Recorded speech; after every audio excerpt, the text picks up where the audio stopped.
벌써 한 해의 마지막 달을 맞이하고 있습니다. 우리들은 늘 이야기하죠. 아니, 벌써 올해가 다 갔구나. 얼마나 시간이 빨리 가는지요.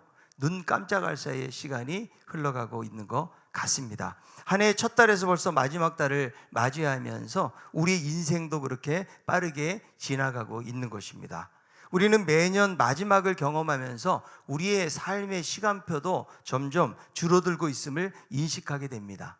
그런데 이 마지막은 우리 인생에서의 마지막만을 말하는 것이 아닙니다. 성경을 보면 종말을 말씀하고 있고 그 종말이라는 것이 불현듯 찾아오게 된다는 것입니다. 우리들은 개인적인 종말에 대해서는 준비를 잘 하고 생각도 많이 하지만 세상의 종말에 대해서는 너무나 무딘 삶을 살아가고 있지 않는가 생각을 하게 됩니다. 최근 지구온난화로 인해서 엄청난 재앙들을 겪고 있어요. 우리는 지구온난화의 문제가 크게 대두가 되고 그렇지만 우리 스스로가 심각하게 여기지 못하는 경우가 많이 있잖아요. 코로나 기간 중에 그때도 어떤 지구적으로는 큰 재앙들이 있었습니다. 여러분 인도양, 그러니까 아프리카하고 오세아니아주 그 사이에 있는 바다를 인도양이라고 그러죠. 그 인도양의 동쪽과 서쪽의 바다의 물의 온도가 2도 차이가 났대요. 그러니까 바닷물은 거의 온도 차이가 안 나는데 이 온난화로 인해서 한쪽이 높아진 것입니다. 근데 그것으로 인해서 계속 연쇄적인 반응이 일어나는데 2019년도에 호주에 산불이 일어납니다. 전국적으로 대대적으로. 근데 그때는 산불을 누가 불을 일으킨 것이 아니고 하늘에서 불이 떨어지는 거예요. 벼락이 떨어져 가지고 전국 각지에 불이 붙기 시작해 가지고 6개월 동안을 이 화재를 진압하려고 하는데 정부의 속수무책인 거예요. 그래서 수십조 원의 피해를 보면서 그야말로 막 불로 화염으로 가득한 그런 호주의 이야기, 이것이 지구온난화라는 것이죠. 반대편 아프리카 동부 쪽에서는 비가 안 오는 지역이잖아요. 물난리가 난 거예요. 홍수가 나고. 그리고 메뚜기 떼가 4천억 마리가 거기를 휩쓸고 지나가는데 한 번 휩쓸고 지나가면 케냐 같은 나라에 1년 먹을 식량치가 사라질 정도의 엄청난 피해가 일어나는 거죠. 여러분 중국에서도 최근에 엄청난 홍수 물난리를 겪죠. 우리 대한민국도 우리 교회까지 잠겼잖아요. 네. 작년에 올해 이런 이상기온들이 있는 거예요. 미국의 텍사스 같은 경우는 거기는 추운 지방이 아니거든요. 마이너스 23도를 기록하면서 전기가 끊기고 눈이 오고 이런 어떤 그 지구에서 전혀 색다른 그런 풍경들이 벌어지고 있다는 것이죠. 그래서 이렇게 일어나는 일들을 보면서 마치 요한계시록에 일어나는 재앙과 별 다를 바가 없다라는 생각을 했거든요. 앞으로 여러분 기후의 재앙은 인류의 멸망을 가속화시키고 있다는 거예요. 이것은 여러분 마지막 때에 일어나는 현상이라고 말할 수가 있는 거죠. 우리들도 다 이 종말을 살아가고 있는데 성경은요 우리를 향해서 깨어있으라고 이야기해요. 그래야 우리가 주님을 맞이할 수 있다라고 성경은 말씀해주고 있다는 것입니다. 저는 오늘 이 본문 말씀을 통해서 우리가 가져야 될 종말에 우리의 자세는 어떠해야 되는지를 생각해 보려고 하는데, 첫 번째는 때를 분별할 수 있는 지혜를 가지고 살아야 된다는 거죠. 우리가 매스컴을 통해서 듣게 되어지는 여러 가지 사건, 기상, 이변 이런 것들을 보면서 마지막이 되었다는 것을 어느 정도 감지를 해요. 그러나 말세라는 것이 얼마나 실감나게 우리에게 다가오고 있느냐는 거죠. 우리는 개인적인 종말에 대해서 관심이 있기 때문에 아직 나에게 죽음의 시간들이 멀어져 있다면 우리는 마지막에 대한 생각을 갖고 살기가 어렵다라는 거예요. 그러나 성경은 우주적인 종말이 있고 한순간에 찾아온다. 그리고 그때가 언제인지는 아무도 모른다고 말씀하고 있습니다. 오늘 로마서 13장 11절에 있는 말씀 보세요. 또한 너희가 이 시기를 알거니와 자다가 깰 때가 벌써 되었으니 이는 이제 우리의 구원이 처음 믿을 때보다 가까웠음이라. 여기서 여러분 시기라는 말이 나오죠. 이 시기는 연대기적으로 흐르는 그 시간을 말하는 것이 아닙니다. 계절의 어떤 특성 혹은 결단을 해야 되는 중요한 상황이나 결정적인 시점, 이 카이로스라는 말 여러분 들어보셨죠? 이 카이로스라는 단어를 여기서 사용을 하고 있는 것이죠. 하나님이 정하신 시점이 있다는 거죠. 그런데 여러분 이 종말이라는 것은 기계론적으로 연대기적으로 흐르는 시간을 통해서 볼 때는 종말은 올 것 같지 않다는 거죠. 왜냐하면 예수님께서 오신다고 그랬는데 이미 2000년이라는 시간이 흘렀는데도 여전히 주님의 종말은 오지 않았어요. 그래서 이미 초대교회 당시에도 사람들이 주님의 종말이 더디 온다라고 말하는 사람들이 있었거든요. 베드로후서 3장 9절에요. 주의 약속은 어떤 이들이 더디다고 생각하는 것 같이 더딘 것이 아니라 오직 주께서는 너희를 대하여 오래 참으사 아무도 멸망하지 아니하고 다 회개하게 이르기를 원하시느니라. 그러니까 사람들이 왜 이렇게 약속이 더디냐라고 이야기하지만 이것은 어떤 기계적 시간이 아니라는 거죠. 하나님이 정하신 그때가 아직 오지 않았기 때문에 그렇다라는 거죠. 여러분, 예수님이 부활승천한 지 이미 2000년이라는 세월이 흘렀거든요. 그런데 시간이 지체되다 보니까 사람들의 마음속에 종말 의식이 희미해졌다는 거죠. 그리고 아무리 바깥에 나가서 하늘을 보아도 하나님이 오실 것 같은 느낌이 들지 않는 거예요. 더군다나 여러분이 한국 사회는요, 이단들, 잘못된 종말론자들 때문에 그나마 가지고 있는 이 한국 교회가 종말 의식을 잃어버리게 되었다는 거예요. 그리고 요즘은 여러분 성경을 보면 얼마나 마지막을 강조하고 종말을 강조하고 있는데 이것은 이단들이나 다루는 영역으로 치부해 거리는 경우도 많이 있다는 거예요. 여러분, 우리들은 주님의 재림을 고대하고 있습니까? 저를 생각해 봤어요. 나도 정말 주님의 재림을 고대하는가? 근데 월드컵만큼 기대하지 않더라고. 월드컵은 며칠 날 누가 하고 뭐 여기에 대해서 그냥 밤을 새워가면서 보고 기다리는데 정말 주님이 과연 오늘 밤에 오시는가 이런 생각에 대해서는 그냥 현실을 살아가기 급급하지, 이런 재림에 대한 어떤 생각이나 소망들을 잃어버리고 살 때가 많은 제 자신을 발견하게 되는 거예요. 그런데 여러분, 중요한 것은 주님의 때가 있다는 거예요. 그리고 그 시간이 불현듯 다가오게 되는데 물론 그때가 언제인지 모르잖아요. 그런데 오늘 11절에 있는 말씀 보세요. 이 시기를 안다 그랬죠. 어떻게 여러분 이 시기를 알 수가 있을까요? 여러분, 성경에 보면 주님이 어떤 모습으로 오신다고 말씀해요? 도둑처럼 온다는 거예요. 갑자기 온다는 거죠. 그러니까 내가 생각하지 않을 때 참 편안하다, 안전하다 할 때 오는 것이죠. 그런데 여러분, 도둑처럼 오는 것은요, 잠자는 자에게만 해당이 된다는 거예요. 여러분, 만약에 도둑이 들어온다 그러면 눈을 부릅뜨고 있으면 도둑이 올까요? 안 올까요? 오는 거를 눈치챌 수가 있는 것이죠. 성경은 재림에 대해서 도둑처럼 온다고 한 이유는 뭐예요? 아무도 모르게 갑작스럽게 온다라는 거죠. 전혀 생각하지 못하는데 종말이 온다는 거예요. 근데 그 이유는 무엇인가? 어둠 속에 속해 있거나 잠을 자거나 깨어있지 않을 때 도둑처럼 온다는 거예요. 자, 데살로니가전서 5장 4절부터 6절까지입니다. 형제들아, 너희는 어둠에 있지 아니하며 그날이 도둑같이 너에게 임하지 못하리니 너희는 다 빛의 아들이요 낮의 아들이라. 우리가 밤이나 어둠에 속하지 아니하나니 그러므로 우리는 다른 이들과 같이 자지 말고 오직 깨어 정신을 차릴지라. 우리에게는 도둑같이 임한다고요? 안 임한다고요? 임하지 않는 이유가 뭐냐면 깨어있기 때문에, 정신을 차려 있기 때문에. 그러나 여러분, 잠들어 있는 자에게는 도둑처럼 임하게 된다라고 이야기하고 있다라는 거예요. 여러분, 빛의 아들들, 깨어있는 사람들에게는 그 때와 시점은 정확히 몰라요. 그거는 여러분, 이단들이 언제 온다, 이게 다 이단이에요. 왜? 성경도 그렇게 말씀하고 있기 때문에. 그러나 어느 즈음에 온다는 사실에 대해서는 알 수 있다는 거죠. 여러분, 임신하면 아이가 나오잖아요. 병원에 가면 출산 예정일을 가르쳐 줍니다.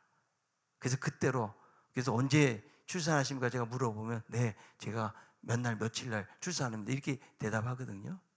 그런데 여러분, 의사들도 사실은 정확하게 알 수는 없는 거예요. 제 큰딸을 1994년도 6월 2일 날 낳았습니다. 6월 1일 날 저녁에 제 아내가 이제 출산을 앞두고 있으니까 집안 청소를 다 했어요. 그리고 다 하고 둘이 서로 마주보고 누웠어. 이제 언제 나오나. 근데 갑자기 소식이 온 거예요. 그래가지고 우리 큰딸은 정확히 6월 2일 날 났어요. 이런 경우는 거의 없어요. 그런데 언제쯤 오게 될 것이라는 것을 알고 있기 때문에 항상 그 부분에 대해서 뭐 하고 있는 거예요? 준비하고 생각하고 있으니까 당황하지 않게 그것을 맞이할 수가 있었다는 것이죠. 그러니까 여러분, 빛의 아들들, 낮의 아들들이라고 한다 할지라도 정확하게 어떤 날을 아는 것은 아니에요. 그러나 어느 즈음이 그렇다라는 사실을 알게 된다는 거예요. 그래서 여러분, 성경은 뭐라고 말해요? 자다가 깰 때가 벌써 되었다. 이제 일어날 때가 되었다는 거예요.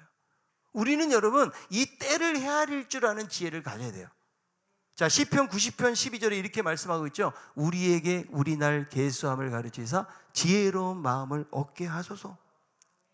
여러분, 이때를 모르는 사람은 잠을 자는 거예요. 세상의 깊은 잠에 빠져 살기 때문에 마음이 둔감한 거죠.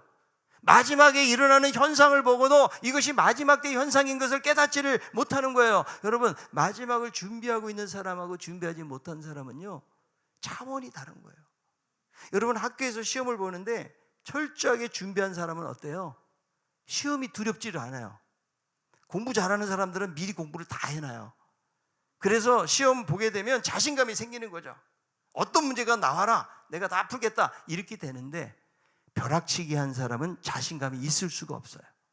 제가 신학대학을 다니면서 신약학이죠, 아주 재밌게 배웠습니다. 그 당시 교수님이 워낙 좋은 분이었기 때문에. 그래서 공부를 제가 열심히 했어요. 근데 시험 보는 날 학교에 갔더니 저보다 2살 많은 한 전도사님이 저를 부르더니 물어보는 거예요. 오늘 시험에 뭐가 나올 것 같냐고. 제가 공부 잘하게 생겼나 봐요. 그래서 제가 자신 있게 2 문제를 딱 찍어줬어요. 이건 나올 것 같다고. 그런데 뭐 이렇게 주로 이렇게 논술을 하는 거기 때문에 문제가 많지가 않아요. 딱 2 문제를 딱 찍어줬는데 시험을 딱 보는데 그 문제가 딱 나온 거예요. 제가 쪽집게 도사도 아니고. 근데 저는 너무 특별한 경험을 했는데, 그 전날 밤 잠을 자는데 밤에 제가 꿈을 꿨는데, 무슨 꿈 꿨는지 아세요? 신약 시험 보는 꿈을 꾼 거예요. 근데 꿈속에 딱 보니까 시험지가 딱 보이는데 거기에 2 문제가 딱 있는 거 있죠. 아무도 놀라는 사람이 없는데 근데 그 뒤로는 저에게 그런 문제는 한 번도 보인 적이 없었어요. 만약에 계속 보이면 공부를 안 할 게 뻔했기 때문에. 그래서 저는 그런 생각이 있어요. 제가 아무것도 안 하고 그냥 잠만 잤으면 그 문제를 볼 리가 없습니다. 제가 공부하면서 분명히 이 문제는 나올 것 같아 아마 이렇게 강조하고 생각을 했기 때문에 아마 꿈에도 나타났고 그게 시험으로 나온 것이 아닌가 생각을 하는데, 여러분, 미리 준비를 하면 어떤 시험도 이길 수가 있다는 거예요. 그러니까 여러분, 신앙은요, 벼락치기가 없어요. 저 옆에 있는 분에게 신앙은 벼락치기가 없습니다. 만약에 여러분 예수님이 12월 31일 날 올해 오신다고 그러면 아마 12월 한 달 동안 성경 일독 다 할 것 같아요. 그죠? 그때 오신다고 그러면 그때는 여러분 마지막이라고 생각하기 때문에 아마 더 기도하고 그리고 그동안 여러분 내가 놓치고 살았던 것들, 주님과의 관계, 이웃과의 관계, 이런 것들 회복하려고 온통 힘을 기울일 것입니다. 야고보서 5장 9절 이렇게 말씀해요. 형제들아, 서로 원망하지 말라. 그리하여 심판을 면하리라. 보라, 심판주가 문 밖에서 계시니라. 어디 계신다고요? 문 밖에 바로. 그래서 두드리면 곧바로 문을 열어줄 준비를 하고 살아라. 지금 성경이 이것을 말씀해주고 있다라는 거죠. 여러분, 열처녀비 우리가 다 알잖아요. 신랑이 오는데 더디 오니까 전부 다 졸아요. 그런데 갑자기 신랑 온다는 소리를 듣고 슬기로운 5처녀는 준비된 기름 때문에 혼인집에 들어가지만, 어리석은 5처녀도 슬기로운 처녀처럼 졸기는 했지만 그들에게는 준비된 기름이 없었다는 거죠. 우리들도 여러분 종말에는요, 깨어 있어서 기도하고 준비하는 자마지 주님을 기쁨으로 맞이할 수가 있다라는 거예요. 우리는 여러분 시대를 보면서 마지막을 실감할 수가 있는 거죠. 그래서 우리의 고백도 이제 우리의 구원이 처음 믿을 때보다 가까이 왔다. 자다가 깰 때가 되었다. 여러분, 저도 새벽에 일어나려고 시간을 맞춰 놓거든요. 그럼 눈을 딱 감으면 눈 감으면 방금 감은 것 같은데 벌써 새벽이 돼요. 그러면 제가 뭐라고 그래요? 아, 자다가 깰 때가 되었구나. 그런데 전혀 새벽에 일어날 준비를 안 하는 사람은 자기가 종소리를 맞춰놓고 자도 대체 누구를 위해서 종을 울리나, 누가 이렇게 잠을 깨우나, 그리고 그냥 끄고 자는 것이죠. 잠언 24장 33절, 내가 좀 더 자자, 좀 더 졸자, 손을 모으고 좀 더 누워있자 하니. 여러분, 우리는 날마다 마지막으로 가는 연습을 하는 거예요. 여러분, 그렇지 않아요? 눈 뜨고 아침인데 아침밥 먹고 금방 점심되고 저녁돼요. 그리고 잠자리에 들고 또 다른 하루가 시작이 되어지고 내가 자다가 깰 때가 되었다는 거죠. 여러분, 자면 그냥 눈 깜빡할 새 깰 때가 되는 거예요. 여러분, 설교 시간에도 주무시다가 찬송이 들리죠. 아, 깰 때가 되었구나. 여러분, 중요한 것은 영적으로 깨어 있어요. 성경은 종말에 이것이 성도의 가장 중요한 자세인 것을 말씀하는 거죠. 시편 여러분 13편 3절에 이렇게 말씀해요. 여호와 내 하나님이여 나를 생각하사 응답하시고 나의 눈을 밝히소서 두렵건대 내가 사망의 잠을 잘까 하오며. 여러분, 자신의 눈을 밝혀달래요. 지금 이 시편 기자가 가장 두려운 것이 뭐예요? 사망의 잠을 자는 게 두렵다고요.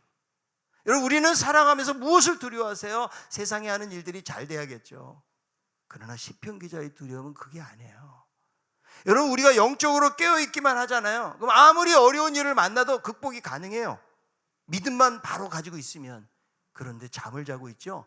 조그만 문제도 넘어지고 시험에 드는 거예요. 그래서 이 시인이 사망의 잠을 자지 않도록 하나님 나를 깨워주세요 라고 그렇게 기도하고 있고, 사망의 잠을 자는 것이 가장 두려운 것이다. 여러분, 내 신앙도 내가 그냥 교회를 얼마나 잘 나가느냐 문제가 아닌 거예요. 여러분, 내가 정말 영적으로 깨어있는가, 하나님과의 관계 속에서 여러분 이것을 점검하지 않잖아요. 우리는 교회에 나와서 예배는 드리지만 다 자고 있을 수 있어요. 그냥 눈을 감고 있다는 그런 말이 아니에요. 영적으로 하나님과 바른 관계를 회복하지 못하면 우리는 잠자고 있을 수 있다는 것입니다. 여러분, 주님이 바리새인들 향해 말씀하죠. 마태복음 16장 3절. 아침에 하늘이 붉고 흐리면 오늘은 날이 굳겠다 하나니 너희가 날씨는 분별할 줄 알면서 시대의 표적은 분별할 수 없느냐. 우리 여러분 하늘 보면 다 알잖아요. 오늘 구름 많이 꼈네, 오늘 비가 오겠네, 눈이 오겠네, 오늘 춥겠네. 그런데 시대의 표적을 모른다는 거예요. 왜 그럴까요? 영적으로 무뎌있기 때문에. 마가복음 6장 52절에요. 이는 그들이 그 떼떠시던 일을 깨닫지 못하고 도리어 그 마음이 둔하여졌음이로라. 이들은 오병이의 놀라운 기적을 경험했는데 바다에서 예수님을 만나고 유령이다라고 소리쳤거든요. 왜 그럴까요? 그들의 마음이 둔해져 있기 때문에. 여러분, 영적으로 둔해져 있으면 주님을 제대로 못 봐요. 만날 수가 없어요. 사망의 잠을 자고 있는 것이죠. 누가복음 21장 34절. 너희는 스스로 조심하라. 그렇지 않으면 방탕함과 술 취함과 생활의 염려로 마음이 둔하여지고 뜻밖의 그날이 덕과 같이 너에게 임하리라. 세 가지예요. 방탕함, 술 취함, 생활의 염려. 우리가 말씀 안에서 절제하는 삶을 살지 못하고, 그리고 너무 걱정하고 생활의 염려에 빠져 있죠. 우리의 마음이 무뎌져 버려요. 이거를 스스로 조심할 것을 예수님도 말씀하고 있는 거예요. 여러분, 세상에서 안 되는 걸 두려워하지 말고, 내가 영적인 잠에 빠지고 영적으로 둔해지는 것을 우리는 두려워하고 항상 기도하고 깨어 있어야 된다. 여러분, 내가 잠을 자지요? 그러면 잠든 사이에 마귀가 무장해제를 시키는 거예요. 여러분, 겟세마네 동산에서 그렇게 예수님께서 십자가를 앞두고 그야말로 이 땀이 피가 되도록 기도하는데 계속 새 제자는 졸고 있잖아요. 너희가 한시도 깨어서 나와 함께 할 수 없느냐? 결국은 예수님을 3번 부인하는 자리에 가지 않습니까? 그래서 베드로전서 4장 7절 이렇게 말씀해요. 베드로전서 4장 7절. 만물의 마지막이 가까웠으니 그러므로 너희는 정신을 차리고 근신하여 기도하라. 누가 말하는 거예요? 베드로 사도가. 자기가 깨어있지 않고 기도하지 못하다가 결국 실패한 것을 알고 있기 때문에 너희들도 마지막 때에 정신을 바짝 차리고 마음을 맑게 해서, 머리를 맑게 해서 기도하지 않으면 너희들도 얼마든지 시험에 빠질 수 있다라고 권고하고 있는 거예요. 여러분, 우리가 마지막을 실감한다면, 그날이 가까움을 깨닫는다면 우리의 삶은 엄청나게 달라질 거예요. 아니, 마지막인데 여러분, 돈이 그렇게 중요할까요? 마지막인데 여러분, 사람과의 관계 속에 우리는 용서하지 못할 수 있는 것일까? 우리는 사소한 일들 앞에서도 제대로 해결하지 못할 때가 참 많이 있잖아요. 여러분, 사람이 죽을 때가 되면 철이 든대요. 너무 갑자기 남편이 철들거나 그러면 좀 위험한 신호일 수도 있어요. 그러나 그때는 늦어요. 여러분, 이제 죽을 때 철들으면 어떡할 거예요? 그 전에 철이 들어야죠. 그 전에 우리가 각성하고, 그 전에 깨어있고, 그 전에 말씀을 통해서 내가 감동이 오고 은혜를 받고, 야, 이제 마지막이 얼마 남지 않았구나, 내가 이제 어떻게 살아야겠구나. 여러분, 이래야지 우리가 후회를 덜하는 삶을 살지 않을까요? 그래서 여러분, 마지막이라고 생각하면 현실이 정말 충실할 수밖에 없다는 거예요. 여러분, 마지막 내가 예배를 드린다고 생각하고 옆에 있는 분을 한번 보세요. 자, 한번 이렇게 말해보세요. 다음 주에 꼭 보기를 바랍니다. 여러분, 마지막으로 우리가 여기서 예배드리고 만약에 세상을 떠난다 그러면 얼마나 여러분 이 자리가 소중한 자리가 될까. 이런 말이 있어요. 과거란 취소된 수표하고 같다. 미래란 약속음 같은 것이지만 현재는 내가 분명하게 가지고 있는 현찰이다. 여러분, 현찰을 쓰셔야 돼요. 현재를 소중하게 여긴다. 그래서 여러분, 마지막이 가까이 옴을 알고 있는 사람들은 현재 시간을 그냥 낭비하면서 보낼 수가 없는 거예요. 주님을 위해서 살고 하나님의 나라를 위해서 사는 거예요. 우리는 항상 시간이 없다고 그래요. 뭐 하는데 이렇게 시간이 없는 걸까요, 여러분? 그래서 성경은 뭐라고 말해요? 지혜롭게 살아야 된다라고 말하는 거죠. 에베소서 5장 15, 16절이에요. 그런즉 너희가 어떻게 행할지를 자세히 주의하여 지혜 없는 자같이 하지 말고 오직 지혜 있는 자같이 하여 세월을 아끼라. 때가 악하니라. 세월을 아끼라는 거예요. 기회를 선용하라는 것입니다. 삶의 우선순위를 가지고 무엇부터 어떻게 될지를 지혜롭게 생각하라는 거예요. 그렇지 않으면 똑같이 주어진 시간 속에서 우리들은 낭비하고 살아가요. 자기만을 위해서 살아가게 되어지는 거예요. 여러분, 시간이 없는 게 아니에요. 주님께 드리는 시간보다 다른 것을 더 소중하게 여기기 때문에 그런 것입니다. 우리는 시간에 쫓겨 사는 사람들이 아니에요. 하나님이 나에게 이런 시간을 주셨다면 내가 내 인생 속에서 우선순위가 무엇인가? 아니, 여러분, 먹고만 살려고 이 세상에 오셨냐고요. 그렇게 여러분 집만 넓히다가 세상 떠나면은 저는 제일 진짜 비참한 인생이라고 생각이 들어요. 집이 좀 좁아도 행복하게 살아야 되는 거 아니에요? 그 안에서도 감사하면서 기쁨이 있고 다른 사람을 좀 돕고, 여러분, 이런 삶을 성경이 원하고 있지 않습니까? 나만을 위해서, 내 자신만을 위해서 쓰다가 인색하게 살다가 아우, 저 사람 저렇게 돈 하나 안 쓰고 그냥 죽었네. 여러분, 이런 평가를 우리들은 들어서는 안 돼요. 내가 많이 가지고 있지 않아도 다른 사람에게 나눠주고 베풀 줄 알고. 여러분, 마지막이라는 생각을 갖는다면 정말 아버지의 마음을 갖는 거예요. 풍성한 마음을 가지고 뭔가라도 내가 이 사람을 어떻게 좀 도와줄 수 있을까? 어떻게 내가 어떤 역할을 해야 되는 것인가? 내가 회사에서, 우리의 가정에서, 내가 만나는 사람들과의 관계 속에서 내가 어떻게 해야 되는지 하나님 지혜를 주세요. 맨날 시간 없다고 그러는 사람 치고 시간이 진짜 없는 사람 별로 없어요. 중요하지 않는 일에 시간을 허비하고 있기 때문에 그런 것이죠. 그러면서 할 거 다 해요. 여러분, 하나님의 나라를 위해서 일해야 돼요, 우리는. 아멘? 그게 그리스도인의 삶이에요. 하나님이, 여러분, 하나님께 영광을 돌리는 것이 우리 인생의 목적인 것이죠. 그냥 이 땅에 와서 그냥 먹고 마시다가 잘 살다 갔더라. 여러분, 우리 묘비에 어떻게 적히기를 바라십니까? 그냥 어영부영 살다가 그냥 갔더라. 그것이 아니고 여기 정말 주님을 사랑했던 이 사람 여기 잠들다. 그리고 주님을 이 종말에 맞이할 때에 정말 준비하다가 때를 분별하는 지혜를 가지고 있다 주님을 만나는 그런 성도의 삶을 살 것을 성경이 말씀하고 있는 거예요.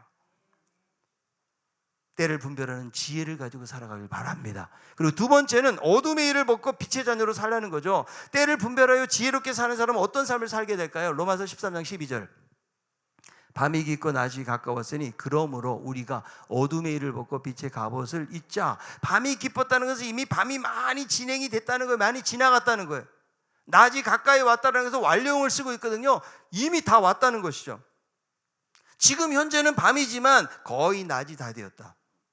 주님 오실 날이 얼마 남지 않았다. 그러므로 우리들은 어둠의 일을 벗어버릴 것을 성경이 말씀해요. 왜냐하면 어울리지 않기 때문에. 여러분, 어둠의 일은 구체적으로 무엇입니까? 로마서 13장 13절이에요. 낮에와 같이 단정히 행하고 방탕하거나 술 취하지 말며 음란하거나 호색하지 말며 다투거나 시기하지 말고. 방탕, 술 취함, 음란, 호색, 다툼, 시기, 이런 것들이 빛의 자녀들에게는 어울리지 않는다는 거죠. 여러분, 빛하고 어둠은 절대로 공존할 수가 없다는 거예요. 우리를 주님은 교회의 빛으로 부르는 것이 아니고 세상의 빛으로 부르셨기 때문에 세상 사람들이 우리의 빛을 보면서 자신들의 어둠을 볼 수 있게 하라는 거예요. 여러분, 이 등불을 등경 위에 둔다고 그랬잖아요. 높은 데 둬야죠. 많은 사람들이 비치게 된다는 것이죠. 마태복음 5장 16절. 이같이 너희 빛이 사람 앞에 비치게 하여 그들로 너희 착한 행실을 보고 하늘에 계신 너희 아버지께 영광을 돌리게 하라. 우리의 착한 행실을 통해 가지고 여러분, 피켓을 두고 맺힌다고 해서 사람들이 변하는 것이 아니라는 거예요. 여러분, 성경은 우리 예수 믿는 사람들이 우리 살아가는 모습 속에서 정직하고 진실한 모습을 통해서 빛의 자녀로서의 삶을 살아라. 그러면 안 믿는 사람들도 자기 스스로 안에 있는 어둠이 사라지게 된다라고 성경은 이야기하는 거예요.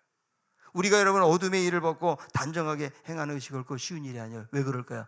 우리도 이미 어둠의 자녀들이었기 때문에. 그래서 여전히 예수님 안에서 우리가 새로운 피조물이 되었음에도 불구하고 옛사람의 모습이 있는 거예요. 그래서 여러분, 우리 본성이 정말 악한 사람들이라니까요. 보기만 멀쩡해요. 한번 따라합시다. 나는 생각보다 훨씬 악랄한 사람이다. 그게 성경이 말씀하거든요. 우리 죄인들이라는 것이죠. 그래서 여러분, 우리의 특징이 뭐예요? 악에는 너무 익숙해요. 악에는 여러분, 화낼 때 한참 기다렸다 화내는 분 계세요? 운전하고 가는데 갑자기 차가 확 들어왔어요. 그러면 한참 있다가 이제 화내야지. 그리고 화내요? 익숙하니까 그냥 화가 나오는 거죠. 그런데 선은요, 생각을 안 하면 선을 행할 수가 없어요. 내가 저 사람 도와줘야 될까? 무엇을 해야 될까? 한참 생각을 해요. 왜? 익숙하지 않기 때문에. 우리는 이미 여러분 어둠을 경험한 사람이고 악에 익숙한 사람들이기 때문에 여전히 우리 안에 있는 이 불의하고 싸워야 돼요. 로마서 7장에 보세요. 사도 바울이 싸우는 거예요. 내 안에 원치 않는 죄가 나를 자꾸 악한 곳으로 이끌어 간다라고 그는 이야기하는 거죠. 우리들도 여러분 다 주님 안에서 살기 원하지만 여전히 내 안에 음란과 호색과 방탕함과 탐심과 더러움들이 여전히 우리 안에 있다는 것이죠. 위대한 교부 사단가였던 어거스틴이요, 생전에 책을 117권을 씁니다. 아주 위대한 사람이에요, 기독교 역사 안에서.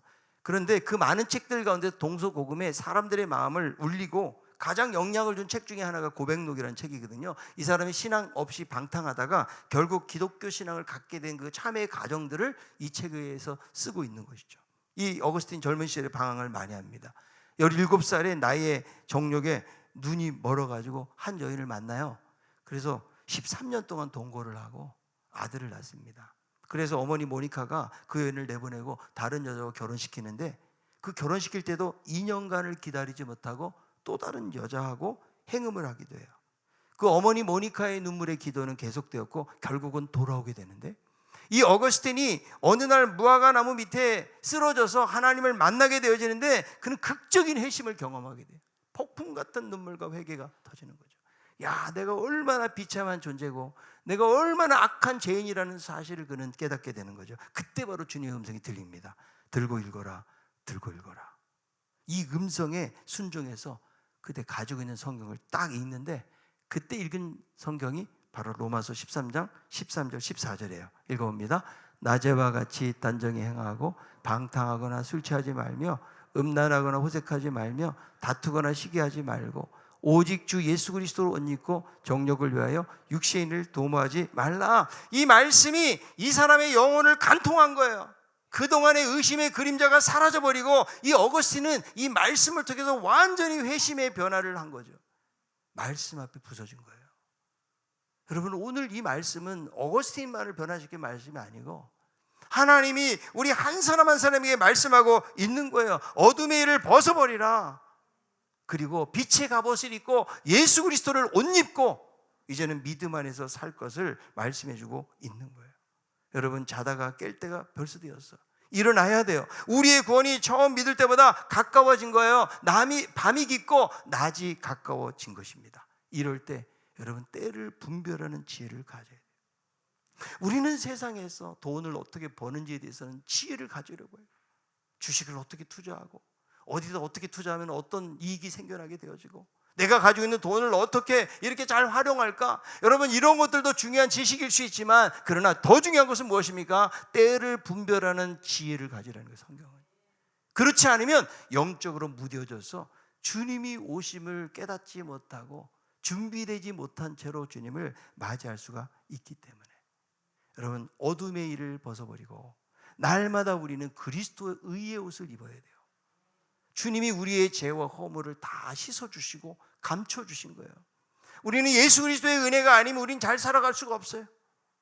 내가 교회에서도 무슨 직분을 가지고 있지만 그렇게 거룩한 사람 아니에요. 이미 주님 때문에 거룩해진 것일 뿐이죠. 여전히 우리 안에 본성과 우리는 싸워야 돼요. 그럴 때마다 여러분, 주님을 의지하세요. 어둠의 일을 회개하세요. 그리고 날마다 그리스도로 의의 옷으로 옷을 입고 하나님 거룩한 신부로 살기를 원합니다. 때를 분별할 수 있는 지혜를 허락하여 주옵시고 어둠의 일을 벗어버리고 날마다 예수 그리스도를 힘입어 살아가기를 원합니다. 이런 믿음으로 주님께 고백하면서 종말의 때를 지혜롭게 보낼 수 있는 우리 모두가 다 되기를 바랍니다.